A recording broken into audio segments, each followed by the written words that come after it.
네, 이번 수서는 대변인의 백오브 백브리핑 시간이 돌아왔습니다. 와. 오, 별로 기대감이 없는 목소리인데 다들. 너무 기다렸습니다. 네. 진짜. 자, 우리 어제 다 동계올림픽 폐막식이 끝나고 많은 분들의 감동에 정말 눈물 흘리는 시간을 보냈습니다. 이 와중에 사실은 어제 김영철 부위원장의 방남을 막기 위해서 통일되기 위해 자빠지는. 네, 자빠지는 큰 대자로 자빠지는 한국당의 모습을 본 것에 대해서 오늘 좀 이야기를 잠깐 백오브 백프릭에서 처음 주제로 이야기해 봤으면 좋겠습니다. 일단 뭐 제가 그날 낸 논평은 그때는 맞고 지금은 틀리다. 였습니다. 그래서 그게 이제 다 요즘 이제 많이들 이야기하시는 2014년도에 남북 정상급 군사회담에서도 김영철 부위원장이 북한의 대표였다. 그리고 이제 뭐 아시겠습니다만 한국당이 지금 계속 하고 있는 이야기는 척살, 사살을 운운하고 있고요.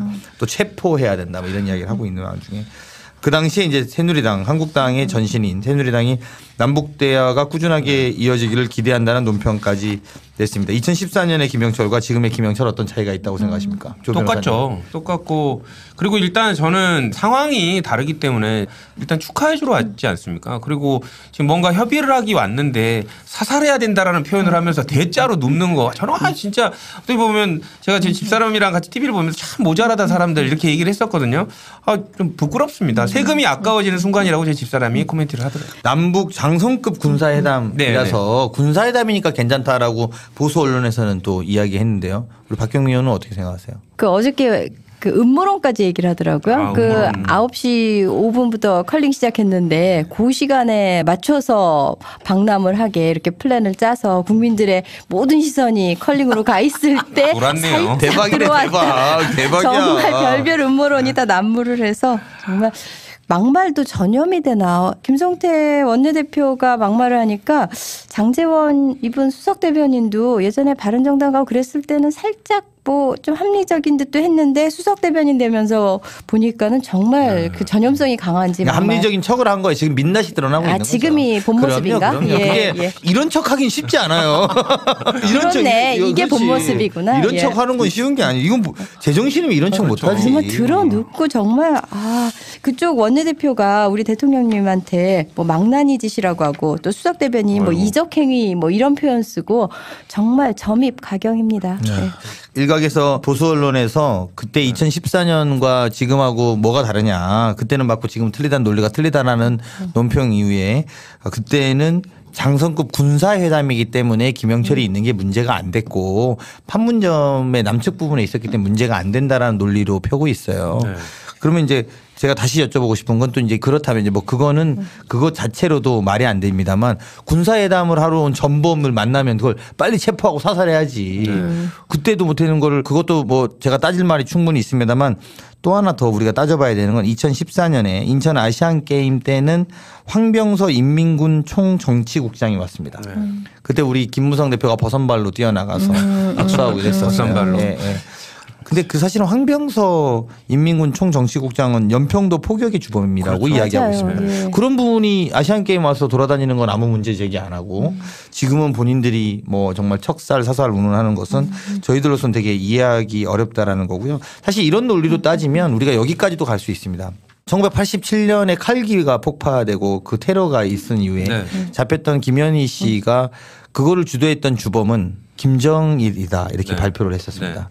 그 뒤로 우리 한나라당의 대표였던 박근혜 씨는 김정일을 만났는데 그 주범을 만나고 온 박근혜 씨는 어떻게 평가할 건지도 입장을 내야 된다. 저는 이렇게 생각합니다. 그래서 그런 논리로는 지금 남북 간의 관계를 펼쳐 나갈 수 없다고 보고요. 오히려 제가 볼 때 별로 남북 대화를 원하지 않는 트럼프 행정부의 백악관의 샌더스 대변인의 논평을 우리가 한번 되짚어 보면 대화할 의향을 보인 이번 메시지가 비핵화로 나아가는지를 지켜보겠다 이렇게 표현했습니다. 하다못해 그러니까요. 그 보수도 지금 굉장히 그 트럼프 보수가 합리적 보수라고 생각 안 하시잖아요. 되게 극단한 보수인데 그런 분들도 이게 비핵화로 이어질지 대화를 통해 비핵화로 나아갔으면 좋겠다라는 의지를 말하는 것이지 이거를 뭐 이런 식으로 들어눕고 뭐 이렇게 해서 될 문제가 아니다. 이런 생각이 들고요. 사실은 뭐 우리 청취자분들에게 또 추가로 말씀드리면 1968년 69년에 푸에블로 나포 그다음에 울진 삼척 무장공비 또 김신조 청와대 습격이 최악의 남북 대결 구도 속에서 있었습니다. 당시에 박정희 정권이 위기 극복을 위해서 70년 68년 69년 이런 위기들을 극복해서 70년 8.15 선언을 했고 이를 바탕으로 김일성의 동생인 당 조직 지도부장인 김성주와 접촉을 시도해서 72년에 7.4 남북 공동성명을 했습니다. 그리고 83년에 아웅산 테러 이후에 극심한 대립구도에도 막후 접촉을 통해서 84년에 이산가족 상봉을 했습니다. 우리의 역사가 보수 정권 하에서도 이런 것들을 계속 반복해서 대화로 만들어 왔던 점을 우리는 분명히 좀 명심하고 현재 우리가 정방향을 가고 있다. 이런 네, 논평으로 대신하도록 하겠습니다. 궁금한 게 있는데 의원님들께 네. 저는 이제 의원이 아니니까 정치인들이 이제 뭐 의정 활동을 하면서 이렇게 좀 전략적인 판단을 하지 않습니까? 네. 근데 국민들이 보기에 지금 그 자유한국당은 그냥 아무렇게나 하는 것 같은데 지금 저게 전략이 일환입니까? 아니면 아무렇게나 하는 겁니까? 저 정말 궁금해서요. 저도 이렇게 말하면 또 저보고 음모론자라고 말할지 모르겠지만 전 전략은 하나 성공했다고 아, 봅니다. 어떤 게 다른 건 모르지만 일단 권선동의 취업 청탁에 대한 비리가 지금 사라졌습니다. 우리가 지금 잊고 있습니다. 이게 근 493명이었나요? 500명에 이르는 어마어마한 비리를 저질러 놓고 그 비리에 대한 책임자를 묻는 과정에 우리 5일 전에 국회 문영위원회에서는 이 질문을 저랑 임정숙 실장이랑 주고 받았는데요. 네. 그게 지금은 사라져 버렸어요. 이 5일 사이에 이것들을 쟁점을 강하게 올리면서 그러니까 저는 뭐냐면 더 이상의 비리가 제기되고 한국당에 대한 문제 제기되는 치부가 드러나는 부분이 사실은 지금 한국당이 의원들이 계속 속된 말로 이 법원 판결을 통해서 날아가고 있거든요. 계속 날아가고 있죠. 날아가고 있는데 이번에 또 염동열 의원이라든지 권성동 의원이라든지 여기에 이 연루돼서 나오는 것들이 자꾸 포커스되면 사실 지방선거에 더 큰 영향을 미칠 거라고 보니까 제가 볼 때 한 가지 한 게 있다면 색깔론을 세게 전선을 쳐서 이게 좀 비이성적이고 이런 정도의 합리적 비판 그때 달라요라는 합리적 비판을 받을 수 있음에도 불구하고 세게 쳐서 그거를 좀 덮고 가자. 뉴스는 뉴스로 덮는다는 전략. 그 정도는 제가 볼 때는 전략적인 목표를 가졌다면 다행이다. 근데 장재원 대변인은 사수대로서 너무 오버하신 거 아니야? 대교 위에 그러니까 그거를 했다면 다행이나 그거가 잘 됐는지 우리는 잊지 않을 것이다. 이거 명심하시고 이후에라도 우리가 잊지 말고 반드시 밝혀야 된다. 그 권성동 그 물타기 하려고 괜히 노회찬 의원 건도 끌고 들어가고 맞습니다. 맞습니다. 네. 뉴스로 어떻게 덮어볼까. 네, 그 정확한 우리 박경민 의원께 정확한 지적하신 건데요. 사실은 권선동 의원의 취업 청탁을 물타기해서 청취자분들 아시겠습니다만 노회찬 의원의 비서관이 법무부에 공개 채용이 된 것을 마치 압력을 넣어서 된 것처럼 물타기를 한번 하고 그래서 또 우리 노회찬 의원이 시원하게 팩폭 시원하게 사이다 발언으로 내게 비리로 밝혀지면 당신하고 나하고 같이 그만둘래 이렇게 그렇게 딱 이야기했었죠. 그래서 그런 부분은 저희가 좀 봐야 될 것 같고요. 또 두 번째로 저희가 좀 말씀드리고 싶은 이야기는 이 주제입니다. 여러분들 아시겠습니다만 지난주에 있었던 국회 운영위원회에서 김성태 운영위원장이 청와대 임종석 비서실장을 증언대로 서라로 앉아라. 도저히 이해가 안 갑니다. 이러면서 그날 파행으로 치닫았었고요. 그 다음 날은 대부분 잘 모르실 텐데 국토교통위원회가 파행으로 멈추었습니다. 그 다음 날은 국회 운영위원회에서 임종석 실장을 법안 통과는 하지 않고 임종석 실장을 증인으로 데려와라. 현안 질의에 대한 데려와라라고 해서 파행이 됐습니다. 오늘 오전에 지금 현재 시간은 월요일인데요. 오늘 교섭단체 원내대표와 의장과의 공개 발언에서도 지난주에 그 파행에 대한 언급이 있었는데 이 부분에 대한 말씀을 좀 나눠볼까 합니다. 그러니까 뭐 사실은 제가 먼저 말씀을 좀 드리는 게 두 분이 좀 편안하게 물어보시거나 또 하실 수 있을 거라 보는데 사건의 발달은 이렇습니다. 지난 수요일 날 국회 운영위를 열었었는데요. 국회 운영위원회에서 정확하게는 청와대 업무보고가 있은 직후에 김성태 원내대표가 질문을 합니다. 질문과 답변이 정확하게는 야당 한국당이 자료 제출을 요구했는데 자료 제출한 것이 오지 않는다고 질타를 하는 과정에서 뒷부분에 있었던 실무자 한 분이 웃었다는 이야기가 김성태 운영위원장이 기분을 나쁘게 하고 그것이 이제 나와서 일어서라 하는 질문 과정이 있었습니다. 그래서 두 번째는 국토교통이 관련된 건 제가 이 사이를 다 같이 있었어요.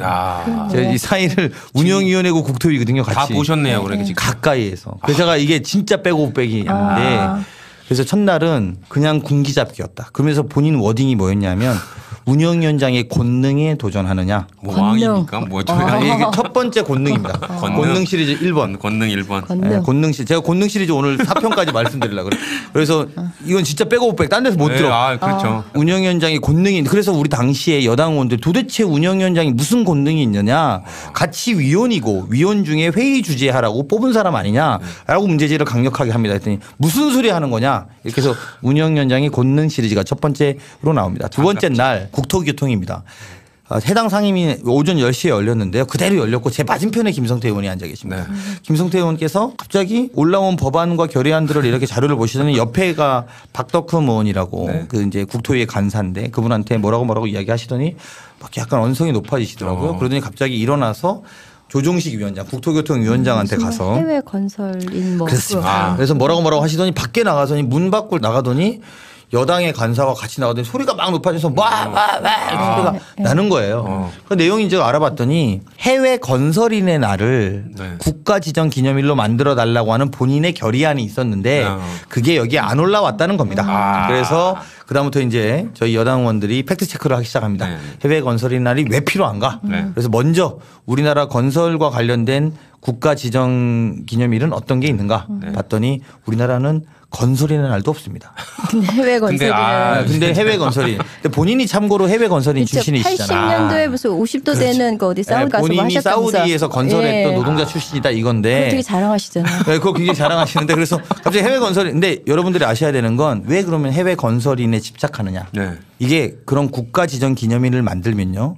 국가지정기념일 날 기념 행사를 하게 돼 있습니다. 국가지정기념일이죠. 그렇죠. 그리고 그 기념 행사를 하기 위해서는 그런 협회가 있어야 됩니다. 네. 주관 부서라는 것이죠. 주관이 있어야 됩니다. 그러면 이 주관 협회에는 예산이 투여되는 거죠. 그렇죠. 자, 예. 행사에도 예산이 들고 협회에도 예산이 들고 자리도 많이 그거는 만들 수 있고. 자리도 만들 수 있고 누구를 위해서 해외 건설인의 모임을 위해서 할 수 있다는 겁니다. 나는 해외 건설인 출신이고. 그게 이게 그냥 외곽 조직 하나 더 만들라는 그렇죠. 외곽 거죠. 조직 하나 만드는 거죠. 네. 근데 이게 사실은 왜 심각하냐면 건설협회가 몇십 년이 됐는데 아직 국가기념일이 없어요. 그렇죠. 자, 두 번째 해외 건설협회는 또 있어요. 해외 건설인 협회가 없는 거야. 그러니까 해외 건설협회도 난관하죠. 자기네는 날도 없는데 지금 인자 넣어갖고. 인 넣어서 하나 만든다고 하니 야. 자 100번 양보해서 그럼에도 불구하고 해외 건설인 여러분 혹시 이 방송을 듣고 있으면 계신 분들한테 저희도 그분들을 존중합니다. 그렇죠. 그렇다면 이게 여야의 협의 과정과 절차가 있지 않습니까? 네. 우리 민주주의에는 절차적 민주성이라는 게 있는데 절차적 민주성이 뭡니까? 합의하고 토론하고 만들어내는 겁니다. 이게 합의되지 않은 사건입니다. 그때 우리 김성태 원내대표의 두 번째 권능이 나타납니다. 내가 제1야당의 원내대표인데 내 권능이 말이야 라는 발언이 비공개에서 말씀을 하십니다. 왕 났네 왕. 내가 이거 하자는데 그거 하나 못하나 라고 이야기를 윽박지르는 제가 지나가면서 들었기 때문에 꼭 김성태 의원인지는 모르겠습니다. 여러분. 법적인 거 피해야 되기 때문에 저도. 하지만 그때 말이야 제1야당의 그 권능이 있지 이런 거 하나 하자고 하는데 못하나. 근데 제가 볼 때는 아까 모두에 제가 길게 말했지만 객관적으로 말이 안 되는 이야기를 윽박을 지르는 두 번째 권능 상태입니다. 권능 성태 이렇게 네. 해줘야겠네. 자, 이제 그리고 나서 그 다음 날 이게 지난주부터 이번 주까지 빼고 백을 데일리로 제가 해드리는 거야. 그 다음 날 운영위를 또 열었습니다. 이날은 이미 기합의된 소위의 법안들을 올려서 법안을 통과시키는 것입니다. 그러면 이제 그 법안 통과에는 사실은 저희가 어렵게 협의한 이유 여사 관련된 경호 문제 관련된 법안이 있었습니다. 그리고 사실은 법사위원회에서 합의를 봐서 통과가 된 문제인데요. 근데 그 문제의 법안을 통과시키기 이전에 위원장으로서 한 말씀 드리겠습니다. 라고 시작합니다. 김영철 부위원장이 방남했습니다. 그 발표한 다음 날이죠. 이러면서 온 운영위원회를 색깔 잔치로 진짜 동네 잔치도 그렇게 하면 진짜 욕먹죠. 예, 색깔 잔치로 막 바르더니 결국은 오늘 3시까지 이 자리에 임종석 비서실장이 와라라고 이야기합니다. 법안 통과가 있는데. 그래서 우리 당은 법안은 이미 통과시키기로 합의한 안건이니 이걸 통과시킨 다음에 그 문제에 대해서 협상을 합시다. 협의를 합시다라고 제안합니다. 그런데 이거를 하고 나면 협의가 안 될 거라고 생각했는지 모르겠습니다만 안 하겠다. 데리고 와라 이렇게 이야기합니다. 그리고 일방적으로 사내를 선포하고 사라지십니다. 그리고 오후 3시에 다시 나타나서 회의는 속기합니다. 이제 많은 분들이 언론에서 본 거기서 여야의 고성이 거기서 그렇죠. 시작되는 겁니다. 맞죠. 고성이 시작되는데 그때가 어떤 시간이냐. 이방카가 6시에 도착했을 그렇죠. 겁니다. 이방카가 대통령과의 식사를 하기 저녁 만찬을 잡아놓고 네. 비서실장이 3시간 국회에 불려 남은 나오면 상황에서 되겠어요? 국회에 불려 나와서 아, 언제가 말이 끝날지 안 되죠. 모르는 상황에서 일방적으로 불러놨던 상황이라는 그러니까 거죠. 간사간 합의도 안 된 아니, 거고 전혀 안 사실 될 미리 거야. 그런 사실 민주적 공문- 절차는 없는 정당이에요. 네. 마음대로 하는. 네, 국정농단에 이어서 국회농단을 김성태 원내대표가 하고 있는 것이고 저는 이제 뭐 그런 부분에 있어서 정말 1시간 반, 2시간 있으면 대통령과의 면담을 하는 것이 비서실장이 되게 중요한 역할을 해서 그래서 준비를 해야 되는 그럼요. 사람인데 그걸 한 것도 이해가 안 가지만 두 번째는 김영철 부위원장이 내려온 것이 대통령 비서실장의 소관인지 아니면 안보실장의 소관인지도 한번 따져볼 필요가 있다는 겁니다. 그럼요. 예. 실제로는 이게 되게 국가 안보와 관련된 문제인 것이고 이 부분의 실무적 조언들이나 책임을 비서실장이 물론 전체 청와대를 조정하는 역할이 있기 때문에 그런 생각을 할 수 있습니다만 사실은 정의용 안보실장이 더 안보실장이지. 더 중요한 역할일 수 있거든요. 그래서 그런 거 없이 그냥 무조건 대고 불러내라. 이렇게 이야기를 하는 바람에 저희가 굉장히 곤욕스럽습니다. 자, 김성태 원내대표의 그때도 그런 말씀을 하시죠. 또 권능? 그렇죠. 권능입니다. 이게 세 번째 권능 이야기였습니다. 자, 이제 네 번째 권능이 뭐냐. 아, 진짜. 오늘 오전에 있었던 교섭단체 원내대표와 국회의장님과의 회동이었습니다. 네. 물론 이제 뭐 언론에 보도난 걸 보시면 아시겠습니다만 이 자리에서 비공개 회의에서 은밀한 얘기를 또 해주실 수 있겠네. 은밀한 얘기가 아니라 예, 은밀한 딴 데서 이야기죠. 못 아니 듣는 빼고 공개적으로 빼. 말씀하셨는데 비공개 때 너무 신랄하게 하셔갖고 네. 내용은 간단하게 말하면 국회 직원들이 사무처장 오시라 그래라. 또 무슨 갑질을 하시려고 또. 이미 오셨죠. 사무처장 오시라 그래라. 국회 직원들이 나한테 인사를 안 한다. 제1야당의 원내대표를 어떻게 국회 권능이 사라졌다. 야, 제1야당의 원내대표를 어떻게 보고 그런 이야기를 하느냐. 자격지심이 좀 있으신가요? 인사 받을 만한 언행을 하고 다녀야지. 이 정도면 그래서 제가 처음에는 되게 원체 막 화를 내시면서 말해서 되게 억울하신가 보다 이랬다가 생각해 보니까 나도 지나가다가 또는 뭐 보기 싫어서 인사 안 하는 의원들이 있거든요. 그렇죠. 한국당에 특히 몇 분 계세요. 그렇죠. 근데 나도 감정이 동물인데 그 사람이 나한테 인사 안 한다고 화낼 일인가. 나는 이제 오죽하면 국회의원들이 인사를 안 하겠어요. 국회 직원들이. 아니야 물론 그렇지 않았을 것 같기도 하고. 그게 권위에 근데 무조건 인사해야 하는 법이 어디 있어? 자격지심 아닙니까? 그 보통 그런 거 있지 않습니까? 학교에서도 너 내가 바보로 보여? 나 너 바보로 안 봤는데 근데 혼자서 바보로 보여? 막 그런 사람도 있지 않습니까? 그건 것 같아요. 이상하시네. 근데 정말 붙여줄 별명이 우리 왜 혼수성태 많이 얘기했잖아요. 그렇죠. 이제 뭐 권능성태, 뭐 파행성태, 생떼성태 뭐 많네. 대박, 예. 메모하셨는데. 대박. 혼수성태 요즘에 댓글 1인데 우리 진짜 혼수성태로 한번 날려줍시다. 댓글마다 혼수성태. 우리 다스는 누구 건지 이제 밝혀지고 있으니까 예. 혼수성태는 어디 있습니까? 이렇게 좀 찾는 걸로 한번 해볼까요? 예. 캠페인을. 네, 그렇죠. 그렇죠. 파행성태 진짜가 나타났다가 뭐 파행성태, 홍수성태 어디 있습니까? 생떼성태, 권능성태. 계속 말씀해 주세요. 예, 해시태그 합시다. 네. 생떼성태, 파행성태, 네, 권능성태, 전지적 권능을 가졌다고 스스로 생각을 하고 있는. 해시태그에서. 예. 아니, 뭐. 멀리 유포합시다.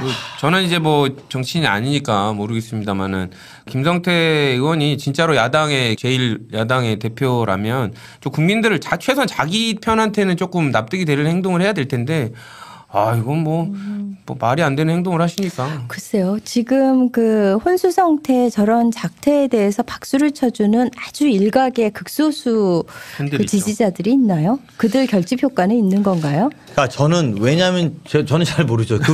그분들의 지지세가 어떻게 뭉치는지 잘 모르지만 그냥 너무나 납득이 안 가기 때문에 뭘까 이렇게 생각해 보면 아까 잠깐 이야기한 것처럼 두 가지. 한 가지는 그러면 채용 비리를 막으려고 온몸으로 저러나? 그 정도 되게 치명적이니까 이런 정도 하나 있고 두 번째는 이거 아니면 다른 게 없어서도 있는 것 같아요. 그래. 할 줄 아는 게 없는 그렇죠. 거야. 새로운 내용과 새로운 방식의 보수의 가치와 기치를 만들어내는 아니 뭐 보수라고 우리가 싫어하는 게 아니잖아요. 보수도 건강하고 건전하면 그렇죠. 대화되면 함께 이끌어 나가야 되는데 너무 생떼와 막무가내로 이렇게 하기 때문에 저희가 같이 뭘 못하는 건데 그러면 뭐를 할 줄 아는지에 대해서 본인도 약간 헷갈리는 것 갑질. 같고 그냥 갑질, 권능 뭐 이런 단어들은 충분히 할 수 있는 것 같은데 그래서 그런 부분에 대해서 그런 것 같고 마지막 세 번째는 자기 내부적으로 그렇게 해야지 이게 소위 이 단도리가 쳐진다고요? 단도리가 되는 것 같아.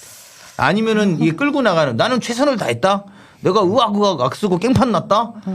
내가 무조건 쟤네가 하다는 건 안 한다고 했다. 그러니까 나한테 뭐라고 하지 마라. 이런 정도의 방어적 기제 아닌가. 저는 그렇게 외에는 다른 설명이 잘 안 되는 상황인 것 같아요. 네. 깽판 성태도 있네요. 안타깝습니다. 네, 뭐. 한 주, 저 너무 열심히 하겠어 오늘 혼자. 오늘 막 장난 아니 좀 아니었어요. 팍팍 들어와. 네. 오늘 너무 열심히 하겠습니다. 근데 바로 앞에 이제 증언을 하셨으니까 바로 보시지 않았습니까? 네. 그러니까 그거를 이제 저희 당원들한테도 확실하게 전달 드리려면 저희들이 끼면 안 되니까 저희들도 청취하고 있었던 거죠. 좋습니다. 하여튼 신랄한 이야기입니다. 오늘 보고 드린 김성태 원내대표에 대한 이야기는 신랄한데 이러면서도 저희가 되게 답답한 건 자 이제 저도 저런 정말 사람하고 대화 안 하겠다 이렇게 해야 되는데 집권 여당의 원내라는 것은 그래도 모시고 와서 대화를 하고 법안을 통과시켜서 문재인 정부의 뒷받침을 해야 된다. 이런 안타까움이 있고요. 그 여러분들이 많이 응원해 주시면 더 열심히 하는 원내 지도부가 되도록 하겠습니다. 자 정말. 오늘 빼고백 브리핑. 예, 고생하셨습니다. 정말 품격 있는 보수를 정말 보고 싶습니다. 집 나간 보수의 품격을 찾습니다. 이야 멋있다 멋있다. 그걸로 마무리하겠습니다. 고맙습니다. 감사합니다.